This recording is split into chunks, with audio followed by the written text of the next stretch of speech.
Les parois du canyon s'élevaient comme des engrenages géants figés dans le temps.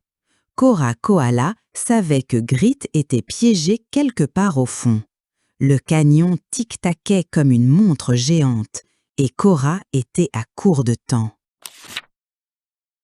Cora sortit une carte couverte de symboles étranges. C'était la carte de Grit. Il adorait explorer les secrets du canyon. Maintenant, c'était son seul guide. La première énigme était une série d'engrenages qui tournaient. Chacun devait tourner dans le bon ordre. Un faux mouvement pouvait sceller le chemin à jamais.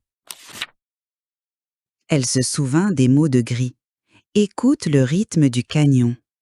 Cora ferma les yeux, se concentrant sur les vrombissements et les cliquetis. Les engrenages semblaient parler. Un motif émergea.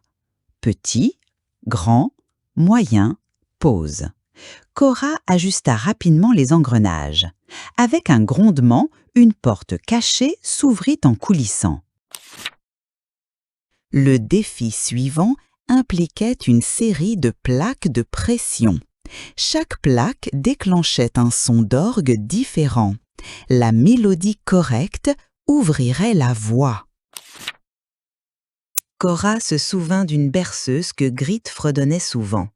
Une mélodie simple à laquelle elle n'avait pas beaucoup pensé alors. Maintenant, c'était la clé. Elle appuya sur les plaques en séquence, l'orgue résonnant dans la chambre. Le canyon sembla retenir son souffle. Puis, une section du mur s'ouvrit en gémissant. Plus profondément dans le canyon, Cora se retrouva dans une pièce remplie de miroirs. Ils déformaient son reflet, créant des illusions sans fin. C'était un piège. Elle se souvint de l'avertissement de Grit. Les miroirs mentent, mais la lumière révèle la vérité. Cora chercha une source de lumière naturelle, une petite fissure au plafond. Le rayon de lumière révéla un symbole caché sur le sol, un cercle traversé d'une ligne. Cora savait quoi faire. Elle traça le symbole dans l'air avec sa patte. Les miroirs scintillèrent et disparurent, révélant un passage secret. Le passage menait à une vaste caverne. Au centre, Grit était piégé dans une cage faite d'engrenages. Il avait l'air effrayé, mais soulagé de la voir. « La cage est verrouillée par une énigme !» cria Grit. « Réponds à l'énigme et je suis libre !»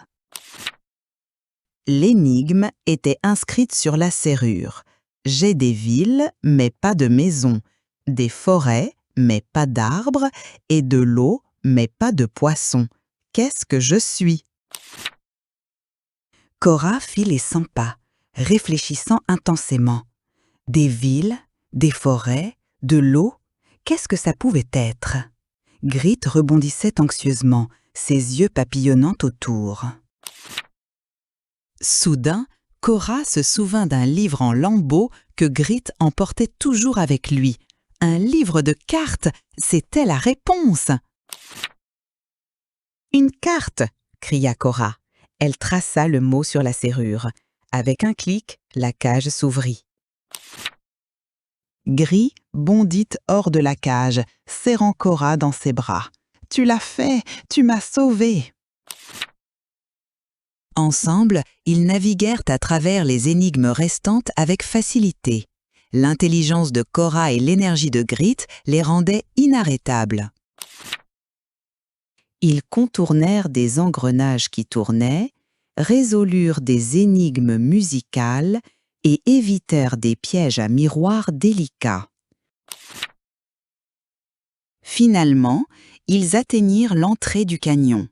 Le soleil se couchait, peignant les engrenages dans des teintes d'orange et d'or. « On l'a fait !» dit Cora, souriant à Grit. « Nous avons traversé le canyon des engrenages !» Grit acquiesça, ses yeux brillants. « Et nous l'avons fait ensemble, grâce à toi, Cora. À partir de ce jour, Cora et Grit continuèrent à explorer, toujours prêts pour leur prochaine aventure. Penser sous pression révéla leur force.